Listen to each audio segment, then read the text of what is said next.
Ang Ginoo manaa kaninyo. Manausab kanimo. Pagbasa gikan sa Santos nga Ebanghelyo sumala ni Marcos. Himayaon ikaw, O Ginoo. Miingon si Juan ngadto sa katawhan, ang tao nga mianhi sunod kanako, mas gamhanan pa kay kanako. Dili ako takos bisan gani paghubad sa higot sa iyang sandalyas. Nagbunyag ako kaninyo sa tubig, apan siya magbunyag kaninyo sa Espiritu Santo. Wala madugay miabot si Jesus gikan sa Nazaret, sa lalawigan sa Galilea, ug gibunyagan siya ni Juan didto sa suba sa Jordan. Sa paghawas ni Jesus gikan sa tubig, nakita niya nga nabukas ang langit ug mikunsad kaniya ang Espiritu Santo sa dagway sa usa ka salampati.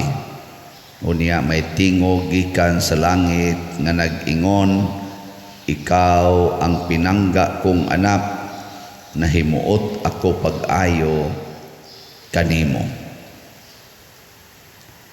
Ang Ebanghelyo sa Ginoo. Daygon ikaw, O Kristo. Matod pa sa atong unang pagbasa, ang mudawat ug motuo nga si Jesus mao ang Kristo or mao ang Mesiyas, mao ang anak sa Dios. Unsa may mahitabo niya? Mabuntog niya ang kalibutan. Kining kalibutan mga igsoon mao gid ang atong kaaway. Saman motuo mo ana nga ang kalibutan mo'y atong kaaway. Ngay kono lingi ay mong tupad na nakig-away pakas kalibutan. Kinsa ninyo dinhi ang nakig-away sa kwarta? Ano bang di ganahag kwarta? Nakig-away sa balay, nakig-away sa iyang yuta, nakig-away sa iyang mga alahas, nakig-away sa iyang mga dungog, nakig-away sa iyang gahom. Ano bang dili siya ba makigsuod? Perting suora.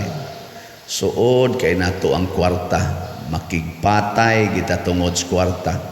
Suod kay natong yuta, makigpatay kita anang yuta bisag gamay kayong irog-irog sa utlanan, lapas-lapas anang kural halak kini haay gidayon.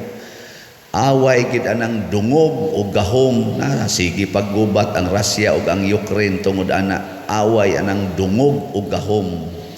Ang uban na nag-away silang naong kana sinawayay anang naong, bullying anang mga naong tungod lang anang ilong, tungod lang anang mata, tungod lang anang unsa pa na diha. No.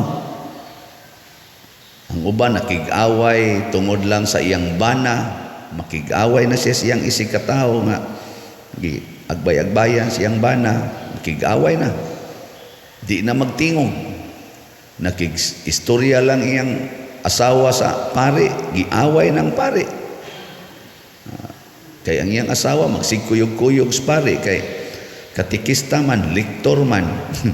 Siging kuyog sa pare, bisag asa misa niya, gabi na kay mauli. Nabi ay misa sa gabi, patay, mga inana. Uy, masuko. Haka mo be, saman. Tinuod yun mong nakig-away sa kalibutan. Sabi ko na, itaas ko ng kamot katong nakig-away gis kalibutan. Kala. Tanawa, di ba mga buangon mong tanan? Suod sa kalibutan. Mauna, ang mga santos, labi na gyud ang mga martyrs, gipakita gid nila nga ilag yung gibiyaan ang kalibutan hastang ilang kinabuhi. Kay matud pa ni Kristo, kung motuo mo nako nga ako ang anak sa Dios, ako ang Mesiyas, sunod mo nako. Nya kung mo sunod mo nako, biya igintanan. Wa na mangani lingi-lingi. Kanang niingon niya nga, Lord, musunod ko nimo pero uli sa kong kadiyot kay ako sa tong ilubong ang akong papang namatay. Pasagdi na mga patay, mulubong sa ilang mga patay, ikaw sunod nako. Napay usab ingon, Lord, bago pa kong gikasal, nanghid sa ako sa akong asawa, kay musunod ko nimo. Kanang magsigig lingi nga magdaro, dili kana kunong mukupot sa daro ba niya magsiglingi, dili na angayan ako. Okay, kung magdaro ka mo tan-aw man jud gaghain padung ng si tawagan ng mo anas daro. Kaila pa mo ana?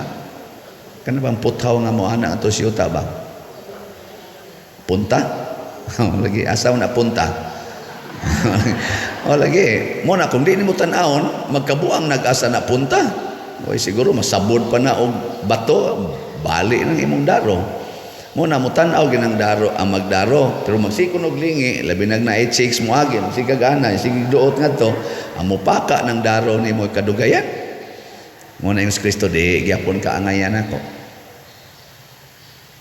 Muna diri sa atong ebanghelyo gibutang gidiri ang kinaiya sa mituo ni Kristo. Kinsa may model si San Juan nga magbubunyag sa iyang pagkagamhanan, sa iyang pagkasikat, sa iyang mga gibuhat nga ang mga tao nagtuo Ginoo na siya, giangkon gid niya ang mosunod kanako labaw kay nako, di gani ko takos pagbadbad sa higot sa iyang sandalyas. Niya dayon si San Juan diri sa atong unang pagbasa niingon siya, di gyud mahitabo unta nga mawagtang ang atong pagtuo ni Kristo, kay nga naman naay tulo ka saksi nga gikan Dios Ginoo. Unsa may una? Espiritu Santo. Matud pa sa atong ebanghelyo, ni kunsad ang Espiritu Santo. Nya ikaduha, ang tubig katong gibunyag ni Hesus ito sapa sa Jordan, ug ang ikatulo ang dugo. Ang dugo kanini ang gabitay siya sa cross. Diha nato makita nga Ginoo gid siya. Ngano man nabanhaw man siya, human siya namatay. Pero di ta mo tuos pagkabanhaw, human siya namatay, ako to brata sa cross. Kuto brata sa pag-ingon, patay gyud. Ana. Bika mo karon nituo mo aning tulo ka saksi. Tuo mo. Matod pa diri sa atong ebanghelyo, pagkunsad kunos Espiritu Santo, paghawas ni Hesus sa tubig, niingon dayon ang amahan, kini ang pinangga o ikaw ang pinangga kong anak, nahimuot ako pag-ayo kanimo. Karon gibunyagan na ba mo? Sige. Ibunyagan na mo. Nituo mo ang inyong bunyag na kapahimo ninyong igsuon mong Kristo. Karon ikaduha, andam ba mong ilansang sa cross? Bantay bitaw, hambugiro kay mustanan. Karon unsa may mga unsa may mga pamaagi aron malansang ta sa cross? Ang una, kaning pagpuyo ni ining Eucharistia. Kining Eucharistia mao ni ang atong pag-angkon sa kinabuhi ni Kristo. Unsa man ning Eucharistia? Kini ba? Ang dugo ni Kristo gipaagas mo nang ato i-consecrate dinhi ang lawas og dugo. Kanang gilansang sa cross, gidana na dinhi isip atong pagkaon aron inigkaon nato kamao sad tang mo paagas sa atong dugo para sa kaluwasan sa uban, kamao sad tang mo hago sa atong lawas alang sa kaayuhan sa uban. Bikamong mga asawa dinhi, kinsa ninyo ang andam magpakamatay para malipay ang inyong bana. Taas ang kamot. Sige, wa man lagi ni pataas. Wagi mga asawa dinhi, kana bang tuwa siya nagpataas, anak ra gyud ko to ba siya ay mag dipindi sa napadiroy. Na nagpanagan na ay be kana anhin lantas mga bana. Kinsa may mga bana dinhi nga magpakamatay gyud, literally magpakamatay gyud para kalipay silang asawa. Tas kamot wa gyapon Bekin sa dinhing parisyoner nga magpakamatay gyud para sa parish priest. Taas ang kamot. Na samot. Samot na. Si Kristo nagpakamatay para malipay ta. Ang unang nalipay pagkamatay niya, ang iyang mga kontra. Kaya ang iyang mensahe, love your enemies. Di purting lipaya siyang mga kontra nga nagsiging larot siyang bungot, siging tamparos niya, siging latigo, siging bugal-bugal. Purting lipaya. Gilipay ni Kristo ang iyang mga kaaway. Wa gyud siya masuko. Kay dipa siya anak sa Dios, gipatay na to niyang nagsigi og dagmal niya.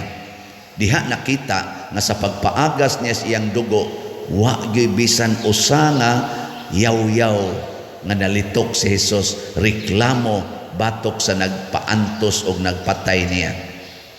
Pasabot, kung ikaw asawa, gusto kang mo hatag sa imong dugo para sa kaayuhan sa imong bana, di gyud ka magyaw-yaw sa tanang gibuhat sa imong bana, di gyud ka masuko. Mao nay tinuod og ang mga bana sad bisag unsa pay gibuhat sa imong asawa, bisag unsa pay iyang giyaw-yaw, unsay iyang gibuhat nga sakit na kay para nimo, di gyud ka masuko, di gyud ka moreklamo, kay imo namang ipaagas ang imong dugo para niya, og anha diha makita nga ikaw anak sa Dios. Ako sad bisag di pa mo mamalit og slots, di gyud ko magyaw-yaw, di sad ko masuko, mulaom ra gyud ko nga tandugon ang inyong kasing-kasing sa Ginoo sa atong amahan nga langit non, aron mo palit mo slat ugma or karon. Gahapon ang atong halin sa atong DOPS niabot og 97 ka slots. Atong pakpakan ang namalit 97 katao. Niabot nag 16,510 ka slots atong halin, na apay 38,490 ka slots. So nagpaabot ko nga mga 130 naman ay kabuok ang regular na tong subscriber. Nagpaabot ko nga naon tay mga anang 130,000 nga subscriber, naon tay 38,000 nga mopalit og slot within this week. Tag 1,000 naman ni slot, siyaro anang 130, tibo kalibutan man na, 130. Nalay mo palit anak tag sa kabuk slot karong si Manaha, niya magsugod aning nanambong misa din eh. Wa na, humana. Karong Lunes, magsugod na ang operasyon sa pagtukod nato sa kumbinto. Naka-meeting na may gabi sa atong mga contractors o kami sa PPC o sa Finance Council. Nag-agree namin nga magsugod na karong Lunes. Yes, pakpak. Nya kay magpista man ta dinhi sa Santo Niño inig ka 27, January 27, Biyernes, mao na sanay atong ihimo sa groundbreaking. Di ba? Pakpak yapon. Pasabot ini groundbreaking, paspas na tagpalit og slots kay pinaspasay masa nagbayad kay gakuan naman, galihok naman ang construction, di bayad kita. Na ato ning tabangan ha. Magpakamatay ta para ani. Haron mga kuan man kuno ning project ka, mga abot kuno ning mga usa ka tuig o mga duha nga tulo ka buwan, nga 15 or 14 months nga trabaho. For kuan man ni 4 og 3 story niya na roof deck niya. Ang atong floor area mag-average og 280 ang iyang floor area sa kada floor, mga 1,117 ka square meters ang floor area aning atong tukoron. Di ba? Nindot no, mahuman ni siya, dako kay ikatabang sa atong parokya, dako jud kaayo, na natay formal nga kumbinto, nanatay formal nga social hall, nga maka-accommodate og mga 250 ka tawo more or less nya naasad tay kanang mga formal nga mga opisina sa atong pastoral council o sa finance council na apagid tay mahimong mga guest rooms nindot ano mura mamog na subo nga kakanindot ani ako pagka-present ako nya na karong Sunday siguro ako na ipakita ninyo ang mga perspectives aron sad mo malipay pero hibaw ko nga naguol mo kadakog bayro nun ana pa no dili oy kung kitang tanan magtinabangay kay kauban ta diha ni Kristo tagsa lang kaslat palit lang mong tagsa kaslat kada buwan kamong tanang naminaw aning akong misa ana kada buwan palit lang mong tagsa kaslat di ba dili ni dangatag duha ka buwan mahurot na ning 38,000 nga nahibilin karon remaining 38,490 ka slots mahurot ra gidayon nya nindot man gunang mahuman natog pundo ang kwarta samtang ang construction nagpadayon kay di na ta maguol og mamatay ta anytime no kay ako mo pwede man jud ko mamatay anytime og mapundo na at least ang parokya magsigig trabaho kuha agyutay para palit sa kong lungon para palit sa bayad dito sa nitso ana og sa mga kanang bilar-bilar aga may ray makuha tingali aning slot padayon na ng kumbento no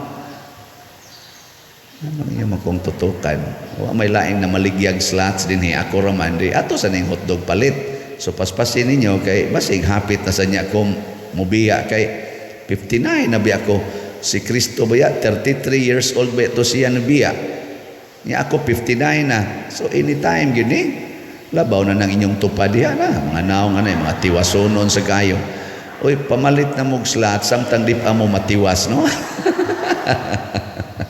mamalit na ta para ni sa simbahan mao ni pagpakita nagibuntog nato ang kalibutan kana bitang sigig pangandoy nga mabuhi pa ko magtigong pa ko mangandoy pa ko ani ayaw na mamiya na ta dinhi di ba pero samtang mo patamubiya himuon nato matud pa ni Kristo do what you can do today do not put on tomorrow what you can do today himua ang imong mabuhat karon ayaw pagsigig ugma-ugma sa imo untang buhaton karon ano mo na sa atong kuan tubag sa salmo niingon ta dayga ang Ginoo o Jerusalem kining Jerusalem mao ni ang nagrepresent sa bag-ong katawhan sa Dios ang bag-ong yuta sa Dios nga mao kita mga binunyagan nagsaksi sa atong pagkaanak sa Dios sama ni Kristo